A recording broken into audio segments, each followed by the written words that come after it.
આપણે શાંત ચિત્તે હૃદયના ભાવથી ભગવાનની મૂર્તિમાં સંલગ્ન થઈએ.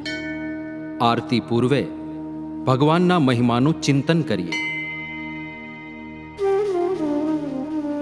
હે મહારાજ, હે સ્વામી, હે પ્રગટ ગુરુહરિ મહંત સ્વામી મહારાજ, આપનું અલૌકિક સામર્થ્ય જોતા, આપના દિવ્ય ગુણો જોતા અમને પ્રતીતિ થાય છે કે આ સત્સંગ સાચો છે.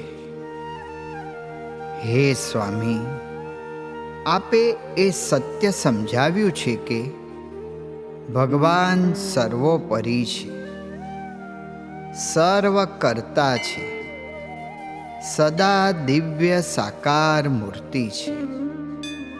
એવા સ્વામિનારાયણ ભગવાન આજે અક્ષર બ્રહ્મ ગુરુ પરંપરા દ્વારા પ્રગટ છે. જેવા ભગવાન અક્ષરધામમાં છે એવા જ અહીં મને મળ્યા છે. એવા ભગવાનની પ્રત્યક્ષ આરતી કરવાનો દિવ્ય લાવો મને મળવાનો છે. તેથી હું ધન્ય છું. આપની પ્રાપ્તિથી હું પૂર્ણકામ છું, હું સુખી છું. ધન્યોસ્મિ પૂર્ણકામો